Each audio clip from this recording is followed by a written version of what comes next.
Dear student अस्सलाम वालेकुम। जैसा कि आज हम इस वीडियो में 9th की बायोलॉजी का छोटा सा टॉपिक पढ़ेंगे, क्रोमोसोम्स। सेल में न्यूक्लियस होता है और न्यूक्लियस में क्रोमेटिक मटेरियल होता है, उसमें क्रोमोसोम्स होते हैं।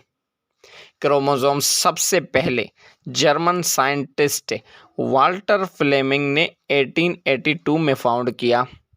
इसने ऑब्जर्व किया कि क्रोमोसोम्स बहुत डार्क कलर के हैं, लेकिन ये नाम इस पर सूट नहीं करता क्योंकि chromosomes means coloured body, colourful body. लेकिन कुछ टाइम के बाद पता चला क्रोमोसोम्स को तो कलर ही नहीं है, कलरलेस हैं। ठीक, क्रोमोसोम्स थ्रेड लाइक स्ट्रक्चर, धागे की तरह इनका स्ट्रक्चर होता है और इसमें हेरेडिटी यूनिट्स मतलब जीन्स होते हैं जिनमें सेल की सारी मालूमात होती है और ये डीएनए और बेसिक प्रोटीन हिस्टोन से बने हुए होते हैं। इन क्रोमोसोम्स में दो हिस्से, दो आर्म्स मीन्स बाजू होते हैं और ये बाजू आर्म्स एक खास जगह पर जुड़े होते हैं जिनको सेंट्रोमेयर कहते हैं।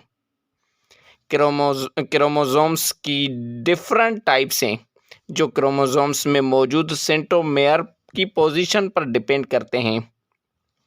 जैसे मेटासेंट्रिक क्रोमोसोम्स की बराबर आर्म्स होती हैं और सेंट्रोमेयर सेंटर पर होता है।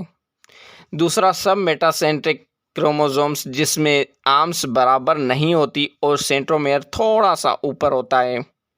तीसरा सब टीलोसेंट्रिक क्रोमोसोम्स, इसमें सेंट्रोमेयर थोड़ा और ज़्यादा ऊपर होता है और इसमें एक आर्म बहुत छोटी और दूसरी बहुत बड़ी होती है। चौथा टीलोसेंट्रिक क्रोमोसोम्स, इसमें सेंट्रोमेयर बिल्कुल ऊपर होता है एंड में। तो ये था आज का टॉपिक क्रोमोसोम्स।